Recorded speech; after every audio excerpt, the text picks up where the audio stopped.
English highway YouTube channel में आपका स्वागत है। इस वीडियो लेक्चर में हम डिस्कस करने वाले हैं वर्ब्स के बारे में। हम वर्ब्स के बारे में थोड़ा गहराई से जानेंगे कि वर्ब्स एक्चुअल में होते क्या हैं। साथ ही हम वर्ब्स के टोटल टाइप्स के भी बारे में जानेंगे, जैसे कि स्टेटिव एंड डायनेमिक वर्ब्स क्या हैं, ऑक्सिलरी एंड लेक्सिकल वर्ब्स क्या हैं, मॉडल्स क्या हैं, finite and non finite verbs क्या हैं, ट्रांजिटिव एंड इनट्रांजिटिव वर्ब्स क्या होते हैं और रेगुलर एंड इर्रेगुलर वर्ब्स क्या हैं। तो इन सभी चीज़ों का कॉन्सेप्ट आपका 100% क्लियर होने वाला है इस वीडियो लेक्चर को पूरा देखने के बाद। तो चलिए सबसे पहले हम लोग वर्ब के डेफिनेशन को देख लेते हैं। A verb is a word which shows an action, state और पोजीशन। यानी कि क्रिया वह है जो किसी एक्शन यानी कि कार्य या किसी स्टेट यानी कि अवस्था या फिर किसी चीज़ के पोजीशन यानी कि अधिकार का बोध कराता हो। एग्जाम्पल के तौर पर विराट प्लेज क्रिकेट। इस सेंटेंस में प्लेज वर्ड जो है यह एक वर्ब है क्योंकि इससे एक एक्शन यानी कि कार्य के होने का बोध हो रहा है। दूसरा example I am a teacher, मैं एक शिक्षक हूँ। तो यहाँ पर एम वर्ड एक वर्ब है क्योंकि इससे मेरे शिक्षक होने की अवस्था का बोध हो रहा है। तीसरा एग्जाम्पल गोपी इज इल, यहाँ पर इज वर्ड जो है एक वर्ब है क्योंकि इससे गोपी के बीमार होने की अवस्था का बोध हो रहा है। चौथा example Ram has a car, Ram के पास एक कार है। तो यहाँ पर हैज़ वर्ड से चूंकि कार के पोजीशन का बोध हो रहा है कि वह कार राम की है, इसीलिए हैज़ वर्ड एक वर्ब है। वर्ब्स के बारे में हम लोगों ने जान लिया। अब चलिए हम लोग काइंड्स ऑफ वर्ब्स में चलते हैं। वर्ब्स को हम लोग दो तरह से कैटेगराइज कर सकते हैं। कैटेगरी 1 के अंतर्गत हम लोग स्टेटिव एंड डायनेमिक वर्ब्स को रखते हैं और कैटेगरी 2 के अंतर्गत हम लोग मेन एंड हेल्पिंग वर्ब्स को रखते हैं। कैटेगरी 1 को देख लेते हैं। The verb which shows a state और position is called a stative verb and the verb which shows a physical action is called a dynamic or action verb।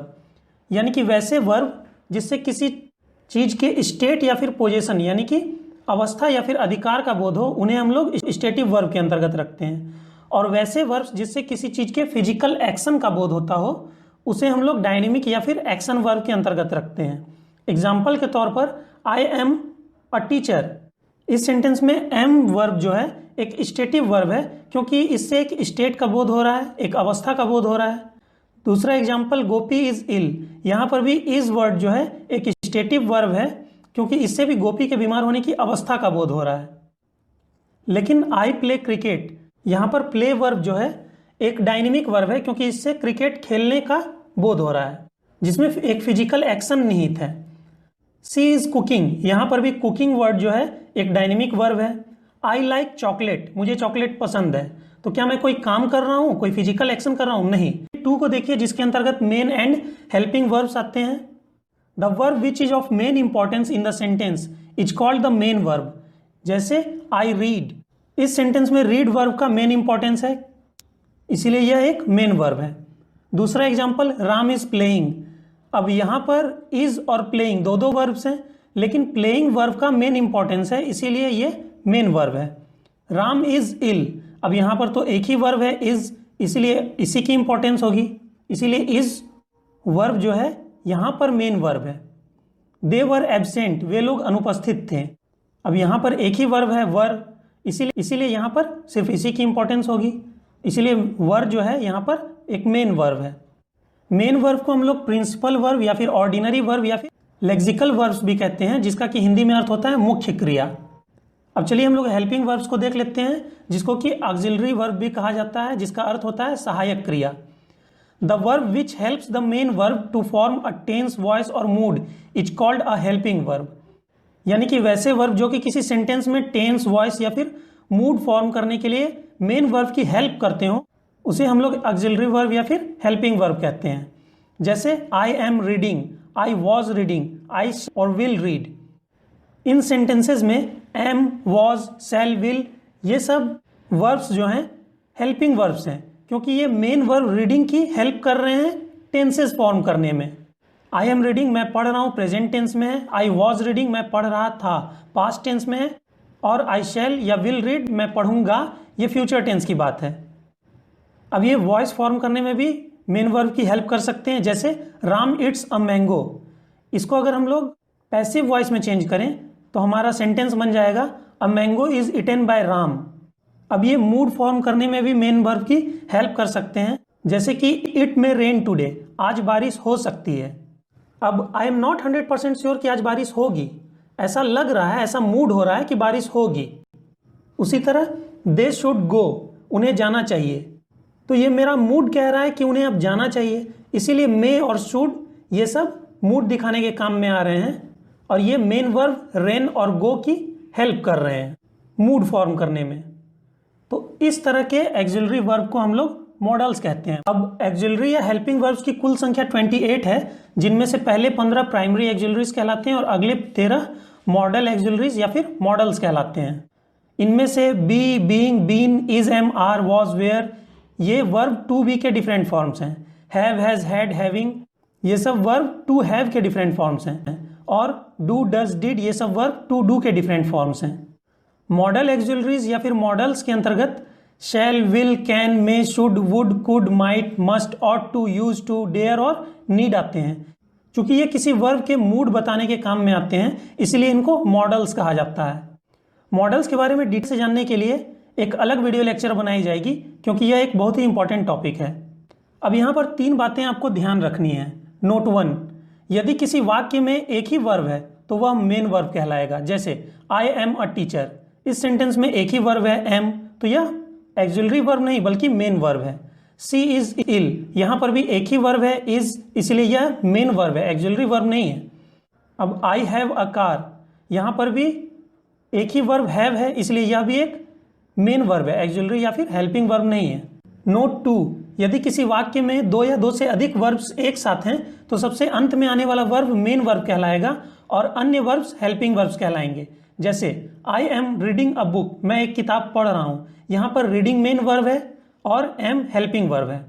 It has been raining since morning, सुबह से बारिश हो रही है, तो यहां पर रेनिंग मेन वर्ब है और हैज और बीन हेल्पिंग वर्ब्स हैं।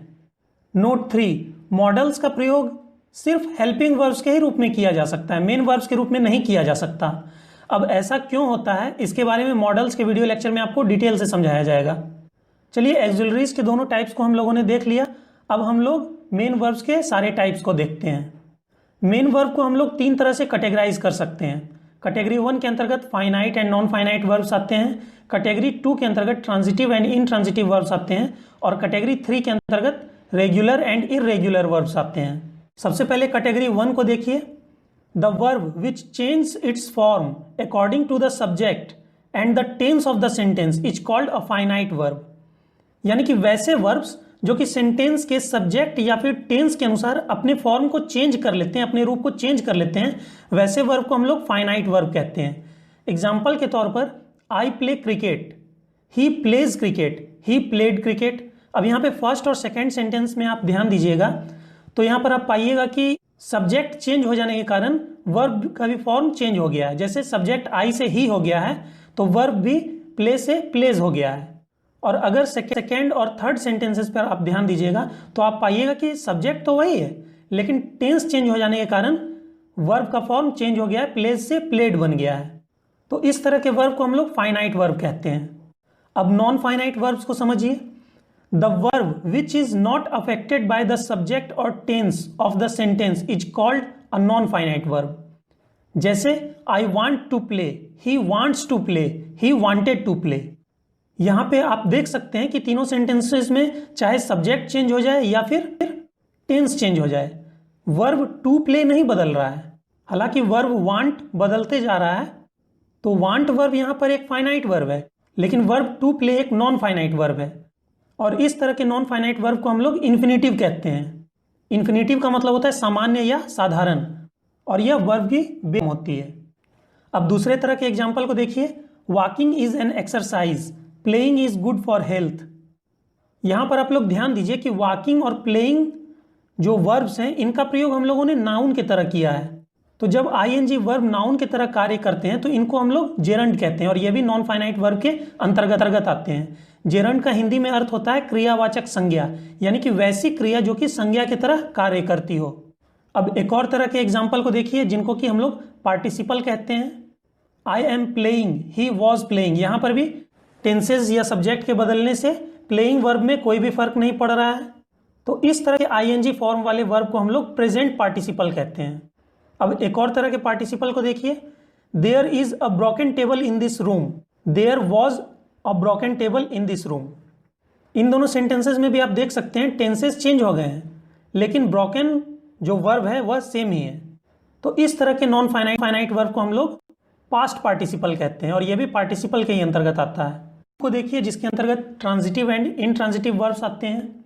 The verb used with an object is called a transitive verb, यानी कि जिस क्रिया के बाद कर्म यानी कि ऑब्जेक्ट का प्रयोग हुआ हो उस क्रिया को हम लोग ट्रांजिटिव वर्ब कहते हैं। ट्रांजिटिव वर्ब को हिंदी में हम लोग सकर्मक क्रिया कहते हैं, यानी कि वैसी क्रिया जिसके साथ कर्म का प्रयोग हुआ हो। एग्जाम्पल के तौर पर ही इट्स राइस, यहाँ पर इट्स वर्ब जो है एक ट्रांजिटिव वर्ब है क्योंकि इसके बाद एक ऑब्जेक्ट राइस आया है। आई लव माई कंट्री, यहाँ पर लव वर्ब जो है एक ट्रांजिटिव वर्ब है क्योंकि इसके बाद एक ऑब्जेक्ट माई कंट्री आया है। Ram is reading a book, यहाँ पर भी रीडिंग वर्ब जो है एक ट्रांजिटिव वर्ब है क्योंकि इसके बाद एक ऑब्जेक्ट बुक आया है। अब इन ट्रांजिटिव वर्ब को समझिए जिसको कि हम लोग अकर्मक क्रिया कहते हैं। अकर्मक मतलब वैसी क्रिया जो कि कर्म के बिना आई हो, यानी कि विदाउट ऑब्जेक्ट आई हो। The verb used without an object is called an intransitive verb. जैसे ही इट्स, वह खाता है, यहाँ पर इट्स वर्ब के बाद कोई भी ऑब्जेक्ट नहीं आया है, इसीलिए इट्स वर्ब यहाँ पर एक इनट्रांजिटिव वर्ब है। राम इज रीडिंग, राम पढ़ रहा है, यहाँ पर भी रीडिंग वर्ब के बाद कोई भी ऑब्जेक्ट नहीं आया है, इसलिए रीडिंग वर्ब यहाँ पर इनट्रांजिटिव वर्ब है। दे गो टू स्कूल, वे लोग विद्यालय जाते हैं, यहाँ पर भी गो वर्ब के बाद कोई भी ऑब्जेक्ट नहीं आया, इसीलिए गो वर्ब एक इनट्रांजिटिव वर्ब है। ध्यान दीजिए टू स्कूल जो है एक ऑब्जेक्ट नहीं बल्कि कंप्लीमेंट है।